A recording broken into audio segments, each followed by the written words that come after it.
2 Reyes 19. Dios libra a Jerusalén de Asiria. A.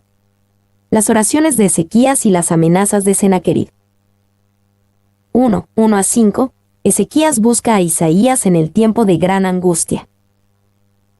Cuando el rey Ezequías lo oyó, rasgó sus vestidos y se cubrió de cilicio, y entró en la casa de Jehová. Y envió a Eliaquim mayordomo, a Sebna escriba y a los ancianos de los sacerdotes, cubiertos de cilicio, al profeta Isaías hijo de Amós, para que le dijesen: así ha dicho Ezequías, este día es día de angustia, de reprensión y de blasfemia, porque los hijos están a punto de nacer, y la que da a luz no tiene fuerzas. Quizá oirá Jehová tu Dios todas las palabras del Rabsaces, a quien el rey de los asirios su señor ha enviado para blasfemar al Dios viviente, y para vituperar con palabras, las cuales Jehová tu Dios ha oído. Por tanto, eleva oración por el remanente que aún queda. Vinieron, pues, los siervos del rey Ezequías a Isaías. Cuando el rey Ezequías lo oyó, rasgó sus vestidos y se cubrió de cilicio. El rasgar sus ropas y usar cilicio, un material áspero, de tipo yut, eran expresiones de profundo luto, usualmente por la muerte de un ser querido. Ezequías recibió esta noticia sobre el Rabsaces con seriedad, sabiendo que tan dedicado estaba este enemigo a conquistar por completo Jerusalén. Y la reacción inicial de Ezequías fue buena. Vio la situación como realmente era. A menudo, cuando estamos pasando por algún tipo de prueba o dificultad, lo manejamos pobremente porque nunca vemos la situación con precisión. La situación de Jerusalén era desesperada y Ezequías lo sabía. 2. Había una buena razón por la cual Ezequías era tan humilde delante de Jehová. Ciudad tras ciudad había caído frente a Sennacherib y largas líneas de deportados serpenteaban ya su amargo camino al exilio, y todo por culpa de Ezequías. Él siguió la lunática política de rebelión y fue hechizado por las promesas egipcias. Pero, incluso, cuando un asunto es culpa nuestra, podemos orar al respecto. Y siempre se puede confiar en que el Señor se compadecerá de su pueblo. Motie, comentario de Isaías. B. Entró en la casa de Jehová. La segunda reacción de Ezequías fue aún mejor. No permitió que su duelo y su pena lo llevaran a rechazar el poder y la ayuda de Jehová. Él sabía que este era un tiempo aún más necesario que nunca de buscar a Jehová. Y, cuando dice, entró en la casa de Jehová, no debemos pensar que el rey Ezequías entró en el lugar santo, el cual estaba prohibido para todos menos para los sacerdotes. Simplemente, significa que Ezequías fue a los patios de la casa de Jehová para buscar a Dios en el lugar que estaba abierto, para él como hombre de Israel. 2. Un rey de Judá anterior, el rey Usías, vio terminar trágicamente su reinado cuando rompió esta orden de Jehová de permanecer fuera del lugar santo del templo. Segunda de Crónicas 26:16 dice: mas cuando ya era fuerte, su corazón se enalteció para su ruina, porque se rebeló contra Jehová su Dios, entrando en el templo de Jehová para quemar incienso en el altar del incienso. En respuesta, Dios golpeó a Usías con lepra y fue un leproso aislado hasta su muerte. C. Y envió a Eliaquim, Sebna, y a los ancianos de los sacerdotes, al profeta Isaías. Lo tercero que hizo Ezequías también fue bueno. El rey buscó la palabra de Jehová, dada a través del profeta de Jehová. D. Los hijos están a punto de nacer, y la que da a luz no tiene fuerzas. Ezequías puso estas palabras en la boca de sus mensajeros para expresarle a Isaías la calamidad total de la situación. Esta era una expresión proverbial para un desastre, una mujer tan exhausta por el parto que no puede completar el nacimiento, por lo que es probable que la madre y el niño mueran. Quizá oirá Jehová tu Dios todas las palabras del Rabsaces. Ezequías sabía que su única esperanza era que Dios se ofendiera con las blasfemias del Rabsaces y se levantara contra él. Y la insolente blasfemia de este discurso es inigualable y Ezequías la trató como debía porque no fue precisamente hacia él, sino contra Jehová. Por lo tanto, refiere el asunto al mismo Jehová, quien castiga esta blasfemia de la manera más llamativa. Clarke. F. Por tanto, eleva oración por el remanente que aún queda. Isaías, ora por nosotros. Nuestra nación está devastada por esta invasión asiria, y solo queda Jerusalén. Ora por el remanente que aún queda. 2, 6-7, el mensaje de confianza de Dios para Ezequías. E Isaías les respondió: Así diréis a vuestro Señor, así ha dicho Jehová, no temas por las palabras que has oído, con las cuales me han blasfemado los siervos del rey de Asiria. He aquí pondré yo en él un espíritu, y oirá rumor, y volverá a su tierra, y haré que en su tierra caiga espada.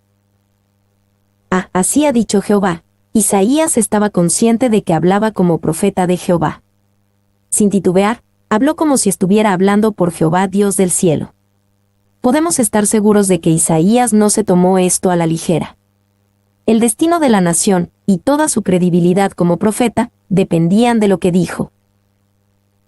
Y Isaías, hablando por Jehová, estaba por hacer una osada predicción. Su profecía sería totalmente comprobable. Si sucedía o no sucedía, Isaías sería conocido como un verdadero profeta o como un falso profeta en poco tiempo. Ve, no temas por las palabras que has oído. Tal vez podemos sentir una gentil reprimenda en estas palabras de Jehová. Ezequías, es bueno que me busques con tanta pasión. Pero las palabras del Rabsaces son solo palabras. No tengas miedo de ellas. C. Con las cuales me han blasfemado los siervos del rey de Asiria. ¿Cómo deben de haber animado a Ezequías estas palabras? Antes tenía la esperanza. Quizá oirá Jehová tu Dios todas las palabras del Rabsaces, a quien el rey de los asirios ha enviado para blasfemar al Dios viviente. 2 de Reyes 19:4. Ahora, Jehová habló a través del profeta Isaías y dijo que, ciertamente, había oído esas palabras. Era evidente que Dios había tomado esta ofensa como personal. Y los siervos del rey de Asiria, siervos, es una expresión totalmente desacreditadora. Los chavales / lacayos del rey de Asiria, Mootie, comentario de Isaías. Él llama al Rabsaces y a otros oficiales del ejército esclavos o siervos, podríamos decir los recaderos, del rey de Asiria. Búlteme, comentario de Isaías. D. He aquí pondré yo en él un espíritu, y oirá rumor, y volverá a su tierra, y haré que en su tierra caiga espada. Aquí, Jehová Dios le aseguró a Ezequías que él lidiaría con el Rabsaces. Él había escuchado su blasfemia, y traería juicio contra el Rabsaces. Y, significativamente, en este mensaje inicial del profeta, no había mención de la liberación de Jerusalén o de la derrota del ejército asirio. Dios enfocó este mensaje contra el Rabsaces personalmente. 2. El rumor era que Tiraca había invadido Asiria. El ángel del Señor fue el que mató a 185,000 de ellos en una noche. Ver versículo 35. Clarke. 3. 8-13. La respuesta del Rabsaces al rey Ezequías y Jerusalén. Y regresando el Rabsaces, halló al rey de Asiria combatiendo contra Libna, porque oyó que se había ido de Laquis. Y oyó decir que Tiraca, rey de Etiopía, había salido para hacerle guerra. Entonces volvió él y envió embajadores a Ezequías, diciendo: Así diréis a Ezequías, rey de Judá: No te engañe tu Dios en quien tú confías, para decir: Jerusalén no será entregada en mano del rey de Asiria. He aquí tú has oído lo que han hecho los reyes de Asiria a todas las tierras, destruyéndolas, ¿y escaparás tú? ¿Acaso libraron sus dioses a las naciones que mis padres destruyeron, esto es, Gozán, Harán, Rezef, y los hijos de Edén que estaban en Telasar? ¿Dónde está el rey de Amad, el rey de Arfad, y el rey de la ciudad de Sepharvaim, de Gine y de Iba? Y regresando el Rabsaces, halló al rey de Asiria combatiendo contra Libna. Esto debió de haber parecido a Ezequías como el cumplimiento de la promesa de Jehová a través del profeta Isaías. El Rabsaces dejó Jerusalén y Ezequías debió haber pensado: ahora regresará a su propia tierra y será asesinado, tal como Jehová lo prometió. Por fin. Gracias, Jehová. B. Y oyó decir que Tiraca, rey de Etiopía, había salido para hacerle guerra. Mientras el Rabsaces estaba lejos, los asirios se enteraron de que las tropas egipcias, bajo las órdenes del rey de Etiopía, estaban avanzando por el sur. Esta sería la intervención egipcia que Asiria temía, y en la que muchos en Judá confiaban. Como Isaías profetizó, no resultaría en nada. Isaías 20, 1, 6 y 30, 1, 7. Y, en realidad, Tiraca solamente era un príncipe en ese tiempo, pero como asumió el trono en el 690 a.C., el título rey es usado proféticamente. Wolf, Comentario de Isaías. C. No te engañe tu Dios en quien tú confías. El Rabsaces no estaba en Jerusalén, pero eso no lo detuvo de intentar provocar miedo, desánimo y desesperación en Ezequías. Él envió una carta al rey de Judá para atacarlo desde lejos. ¿De acaso libraron sus dioses a las naciones? Si leemos con un ojo de fe, estas palabras del Rabsaces a Ezequías debieron haber fortalecido la confianza del rey de Judá. Al contar al Dios de Israel entre los dioses de las naciones, el Rabsaces blasfemó contra Jehová e invitó a juicio.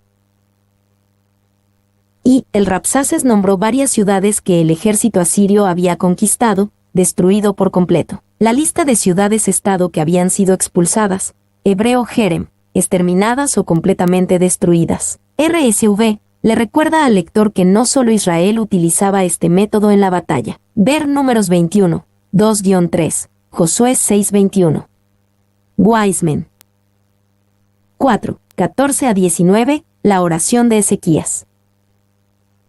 Y tomó Ezequías las cartas de mano de los embajadores, y después que las hubo leído, subió a la casa de Jehová, y las extendió Ezequías delante de Jehová. Y oró Ezequías delante de Jehová, diciendo: Jehová Dios de Israel, que moras entre los querubines, solo tú eres Dios de todos los reinos de la tierra, tú hiciste el cielo y la tierra. Inclina, oh Jehová, tu oído, y oye, abre, oh Jehová, tus ojos, y mira, y oye las palabras de Sennacherib, que ha enviado a blasfemar al Dios viviente. Es verdad, oh Jehová, que los reyes de Asiria han destruido las naciones y sus tierras, y que echaron al fuego a sus dioses, por cuanto ellos no eran dioses, sino obra de manos de hombres, madera o piedra, y por eso los destruyeron. Ahora, pues, oh Jehová Dios nuestro, sálvanos, te ruego, de su mano, para que sepan todos los reinos de la tierra que solo tú, Jehová, eres Dios. Subió a la casa de Jehová, y las extendió Ezequías delante de Jehová. Ezequías hizo exactamente lo que todo hijo de Dios debería hacer con ese tipo de carta. La llevó a la casa de Jehová, a los patios de afuera, no al lugar santo, y las extendió delante de Jehová. En esto, Ezequías osada y eficazmente cumplió el mandamiento que se daría después en 1 de Pedro 5:7, echando toda vuestra ansiedad sobre él, porque él tiene cuidado de vosotros. Y, como un niño le lleva su juguete roto a su padre para que lo repare, así Ezequías puso sus problemas a la vista de Dios en busca de una solución. Patterson y Austell. 2. En el versículo 14, Ezequías reaccionó a la segunda carta de una manera diferente. No fue con Isaías. Fue al templo y oró solo, llevando su súplica directamente al Señor. Ambos tipos de oración son apropiados para un creyente que está afrontando una crisis. Dilda. 3.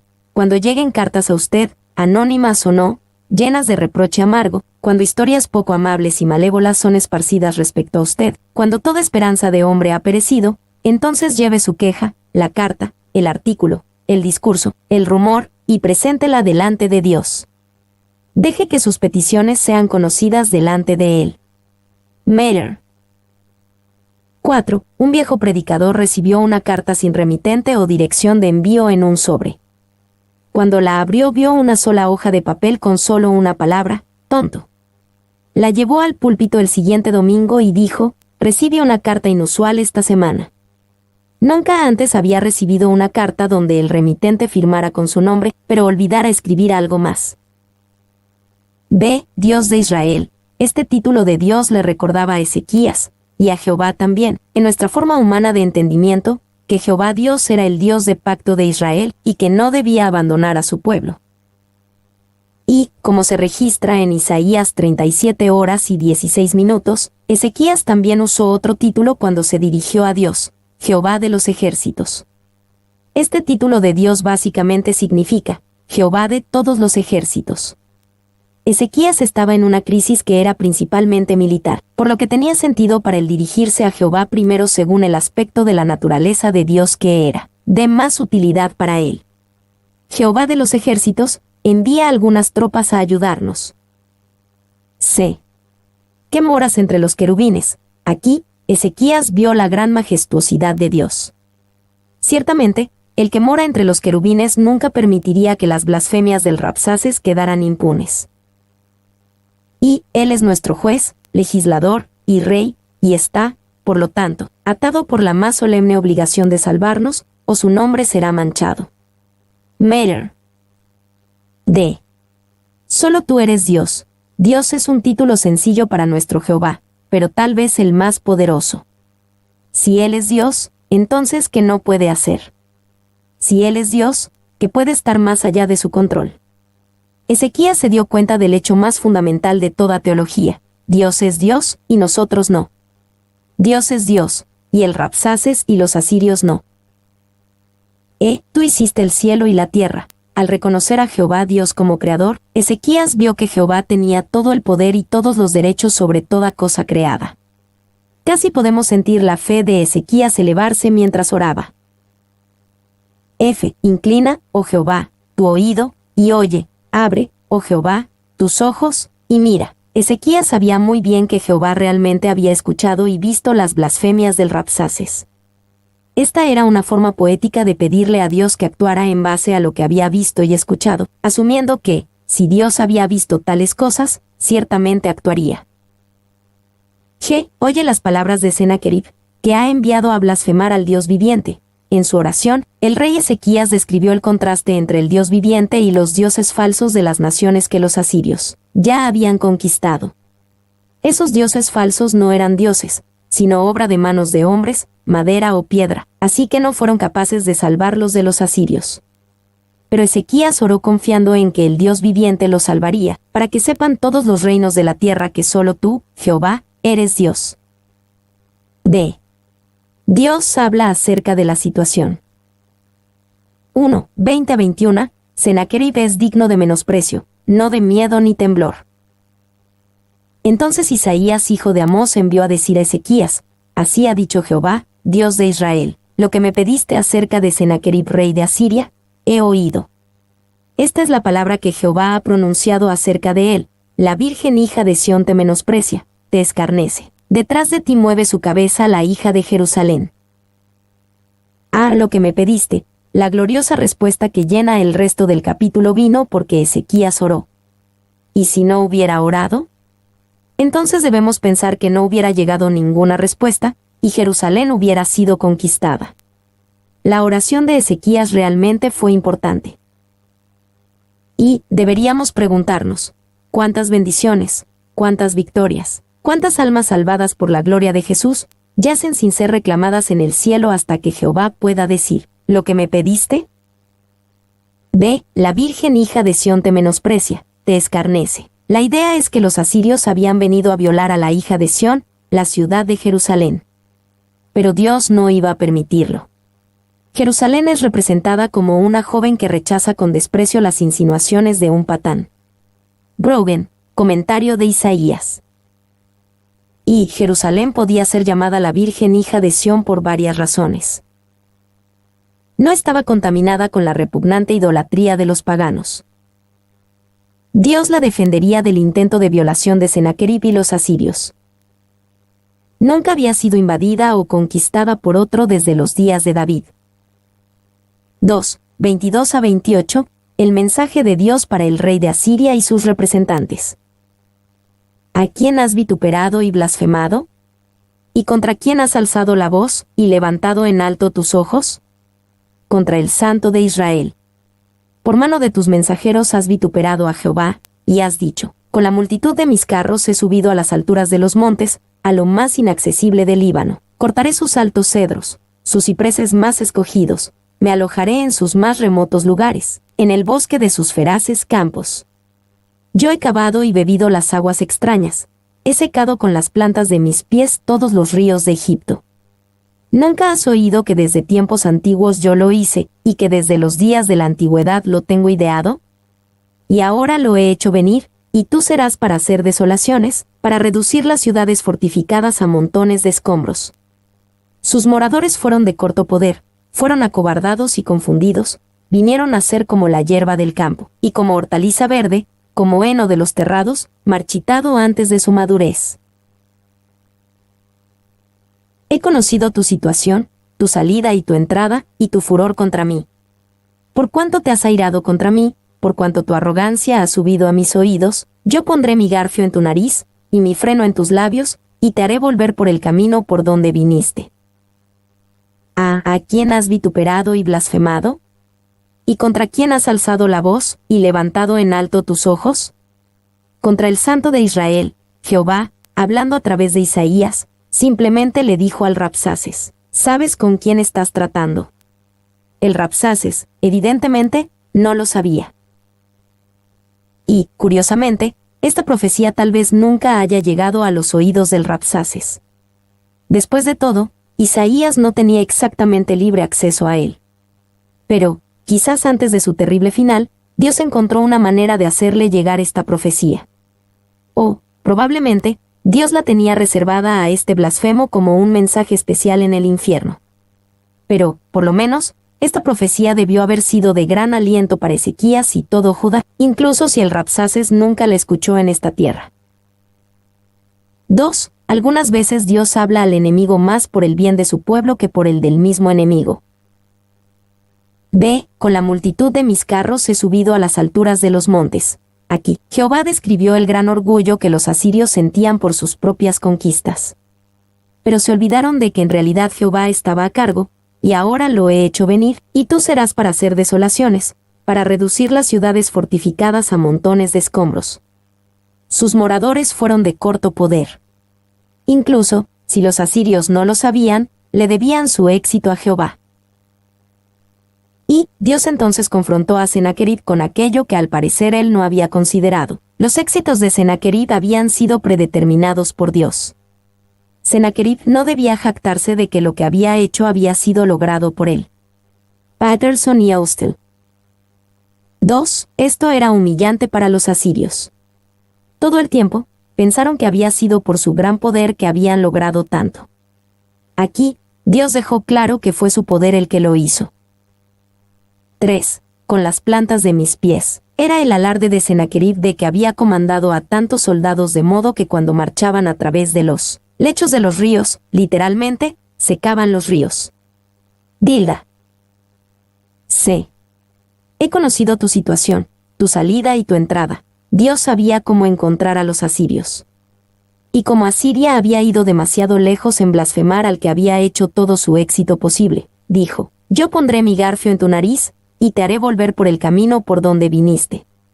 Esta era una afirmación especialmente dramática, porque esta es exactamente la manera en que los asirios hacían marchar cruelmente a los que forzaban a reubicarse de sus tierras conquistadas. Ellos alineaban a los cautivos, y atravesaban un anzuelo grande por la nariz o el labio de cada cautivo, los ensartaban todos juntos y los hacían marchar. Dios les dijo: voy a hacer lo mismo con ustedes. Y la práctica siria de llevar a los príncipes extranjeros cautivos con un aro o gancho en la nariz se representa en la estela de Isarhaden en Senhirli, que lo muestra sujetando a Tiraka de Egipto y a Beaalu de Tiro. Wiseman. 3. 29 a 31, Dios prosperará a la herida Judá. Y esto te daré por señal, oh Ezequías: este año comeréis lo que nacerá de suyo, y el segundo año lo que nacerá de suyo, y el tercer año sembraréis, y segaréis, y plantaréis viñas, y comeréis el fruto de ellas. Y lo que hubiere escapado, lo que hubiere quedado de la casa de Judá, volverá a echar raíces abajo, y llevará fruto arriba. Porque saldrá de Jerusalén remanente, y del monte de Sión los que se salven. El celo de Jehová de los ejércitos hará esto. Este año comeréis lo que nacerá de suyo. La invasión no permitió la siembra en el 702 a.C., pero cuando la amenaza se fue en el 701 ellos encontrarían suficiente crecimiento para preservar la vida. En el 701 los asirios que se retiraban aún inhibían la agricultura. Sin embargo, en el 700, habría suficiente a través del crecimiento accidental. Así el Señor confirmaría que fue su mano la que dispersó el ataque. Motie, comentario de Isaías. Y, cuando en la cosecha del tercer año el pueblo comiera en abundancia, sabrían con toda certeza que Dios había estado en toda la crisis. Patterson y Austell. B. Porque saldrá de Jerusalén remanente. Por más que los asirios quisieran destruir a Jerusalén y Judá, no podrían hacerlo. Dios preservaría a su remanente. Y la doctrina del remanente, versos 4, 30, dejado por la gracia de Dios a través de los tiempos de pruebas, fue demostrada por Isaías, cuyo hijo fue llamado Sear-Jasub. El remanente regresará, Isaías 7:3, 37, 30-32. Los israelitas huyeron a Judá para que en un sentido Judá también incluyera al remanente de Israel para continuar con el nombre y la obra de Dios. Wiseman. 4, 32-34, Dios defenderá a Israel por amor a su nombre. Por tanto, así dice Jehová acerca del rey de Asiria: no entrará en esta ciudad, ni echará saeta en ella, ni vendrá delante de ella con escudo, ni levantará contra ella baluarte. Por el mismo camino que vino, volverá, y no entrará en esta ciudad, dice Jehová. Porque yo ampararé esta ciudad para salvarla, por amor a mí mismo, y por amor a David mi siervo. No entrará en esta ciudad, ni echará saeta en ella. Porque yo ampararé esta ciudad para salvarla. Dios clara y sencillamente trazó una línea. Aunque la máquina militar de Asiria estaba a punto de sitiar a Jerusalén y finalmente destruirlos, no lo harían. El rey de Asiria no entraría a esta ciudad porque Dios prometió defenderla. Y es difícil para las personas modernas entender el antiguo horror de los sitios, cuando una ciudad era rodeada por un ejército hostil y atrapada dentro de una lenta y dolorosa inanición.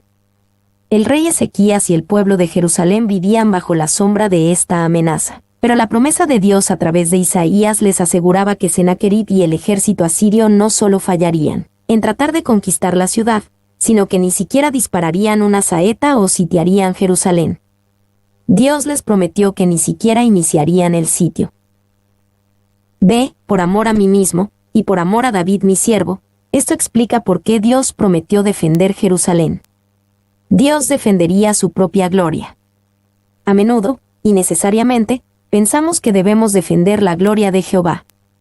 Pero no es realmente el caso. Dios es más que capaz de defender su gloria. Y Dios también lo hace, por amor a David.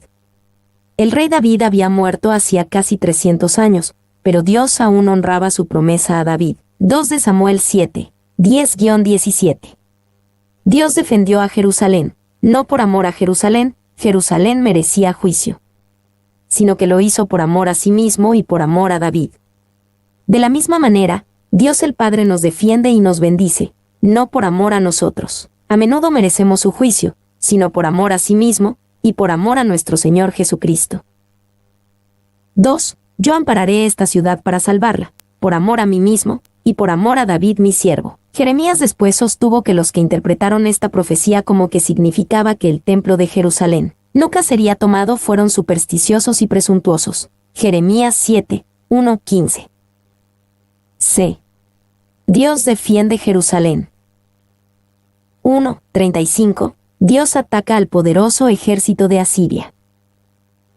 Y aconteció que aquella misma noche salió el ángel de Jehová, y mató en el campamento de los asirios a 185,000, y cuando se levantaron por la mañana, he aquí que todo era cuerpos de muertos.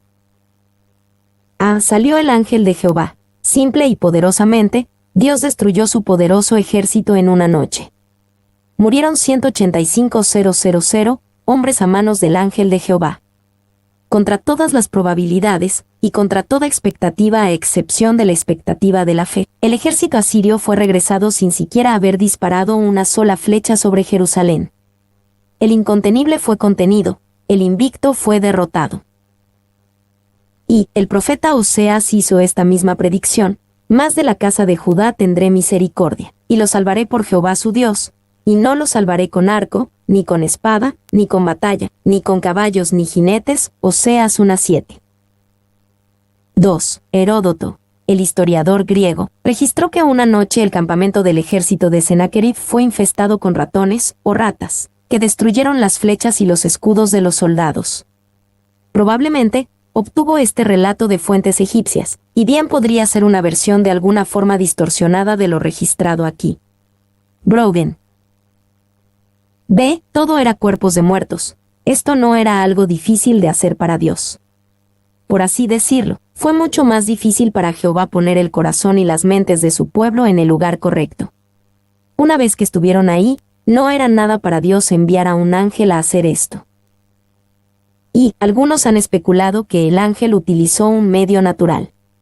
Se ha pensado que fue una disentería basilar, la cual tenía un periodo de incubación de 3 días. Wiseman.